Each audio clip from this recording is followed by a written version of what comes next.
இன்னைக்கு நம்ம மணத்தக்காளி கீரை கூட்டு பண்ண போகிறோம். ஏன்னா மணத்தக்காளி கீரை எல்லாருமே ரொட்டியில் கூட வைக்கலாம். அது உடம்புக்கு ரொம்ப நல்லது. முக்கியமாக வாய் புண்ணு, வயிற்று புண்ணெல்லாம் ஆற்றும். உடம்புக்கு ரொம்ப குளிர்ச்சியாக இருக்குது. வெயில் காலத்துக்கு அது கண்டிப்பாக செய்யணும். கடைங்கள்லேயும் ஈஸியாக கிடைக்கக்கூடியது. இதில் இருக்க காய் சேர்த்து கூட இதில் போட்டுக்கலாம். பழத்தை வெறும் வாயில் போட்டு மென்று சாப்பிட்டிங்கனாலே இனிப்பாக இருக்கும். ரொம்ப நல்லது. வயிற்றுக்கு வாய்ப்புண்ணுக்கெல்லாம் ரொம்ப நல்லது. அதனால தான் இன்றைக்கி செஞ்சு காட்டுறேன். எனக்கு தேவையான பொருட்கள்: ஒரு கட்டு மணத்தக்காளி கீரை, எல்லா மண் இல்லாமல் 3 தடவை அலசிட்டு கொஞ்சம் நைஸாக இப்படி அரிஞ்சிக்கோங்க. இது எங்கள் தோட்டத்திலே இருந்தது. அதனால நான் பறித்து ஃப்ரெஷ்ஷாக அரிஞ்சு கொண்டு வந்து வச்சுருக்கேன். இந்த மாதிரி பாரம்பரிய கீரை அது செய்யும்போது இந்த மாதிரி சின்ன வெங்காயம் போட்டால் தான் நல்லது.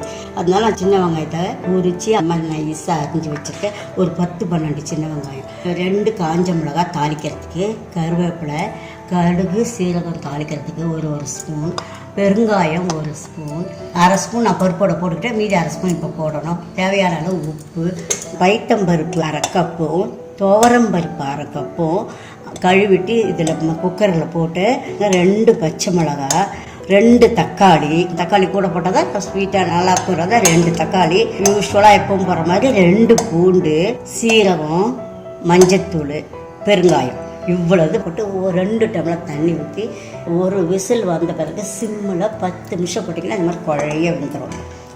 இதை இப்படி லேசாக அப்படி மசிச்சுக்குங்க. நீங்கள் சாதத்தில் போட்டு சாப்பிடலாம், சைட் டிஷ்ஷாக போட்டுக்கலாம், சப்பாத்தி, ரொட்டி அது மாதிரிக்கெல்லாம் கூட்டாக வச்சுக்கலாம். இன்னும் நிறைய ஐட்டுக்கு நீங்கள் யூஸ் பண்ணிக்கலாம். அது பாருங்கள், எல்லாத்தையும் கடைஞ்சிட்டு நல்லா மசியாக வெந்துடுச்சு. எப்படி செய்யலாம் வரீங்களா பார்க்கலாம். அடுப்பில் பாத்திரம் வச்சு அது சூடேறிச்சு. அது நல்லெண்ணெய் தான் ஊற்றுறேன். ஒரு மேஜை கரண்டி ஊற்றினா போதும், ரொம்ப எண்ணெய் தேவையில்லை. காஞ்ச பிறகு அப்புறம் கடுகு, சீரகம் போட்டுறேன். கடுகு, சீரகம் நல்லா வெடிக்குது. இந்த மாதிரிலாம் வெடிக்க விடணும் நல்லா. அதுக்கப்புறம் பெருங்காயம் ஒரு 1/2 ஸ்பூன் போடுவேன். பருப்பில் ஒரு 1/2 ஸ்பூன் போட்டுருக்கேன். சின்ன வெங்காயம், கருவேப்பிலை, சிவப்பு மிளகாய் கிள்ளி போடுறேன். காரம் வேணான்றவங்க அப்படியே முழுசாக போட்டுக்கோங்க. இப்போ இந்த கீரையை போட்டுடலாம்.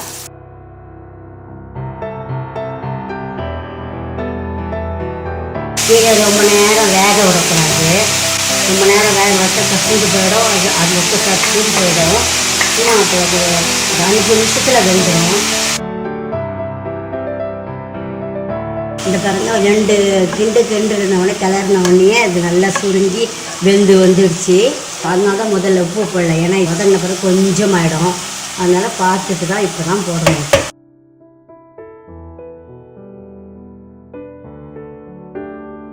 இப்போ இந்த பருப்பு ஊற்றிடுறேன். கொஞ்சம் தண்ணி ஊற்றுறேன். ஒரு 1/2 டம்ளர் தண்ணி ஊற்றிட்டேன். பருப்பும் கீரையும் நல்லா கிண்டி விட்டேன் எல்லாம் சேர்றதுக்கு. இப்போ உப்பு காரெல்லாம் சரியாக இருக்கான்னு பார்த்துட்டு ஒரு 2 மினிட்ஸ் மூடி வச்சு வேக வச்சு ஆஃப் பண்ணிடுங்க. தான் இதை பாருங்கள், 2 நிமிஷம் ஆயிடுச்சு. நல்லா தலைன்னு கொதிக்குது. அவ்வளோதான், இப்போ ஆஃப் பண்ணிடலாம். மணத்தக்காளி கீரை கூட்டு ரெடி ஆகிடுச்சு. இது சின்ன குழந்தைங்கள்லேருந்து பெரியவங்க, வயசானவங்க, என்னை மறக்கவங்க கூட எல்லோரும் சாப்பிடலாம். உடம்புக்கு ரொம்ப நல்லது. குழந்தைங்களுக்கு நெய் போட்டு பிசைஞ்சு சுட கொடுத்தீங்கன்னா ரொம்ப நல்லது. அதை அந்த மாதிரி செஞ்சு பார்த்துட்டு எப்படி எடுத்து சொல்லுங்கள், கமெண்ட் பண்ணுங்கள். உங்களோட கமெண்ட்டை எதிர்பார்க்குறேன். இந்த வீடியோ பார்த்ததுக்கு நன்றி. இந்த ரெசிபி உங்களுக்கு பிடிச்சிருந்தா லைக் பண்ணுங்கள், ஷேர் பண்ணுங்கள். என்னுடைய சேனலுக்கு சப்ஸ்கிரைப் பண்ணுங்கள். பெல் பட்டன் அழுத்தினீங்கன்னா நான் புதுசாக அப்லோட் பண்ணுற வீடியோ உங்களோட நோட்டிஃபிகேஷனுக்கு வரும்.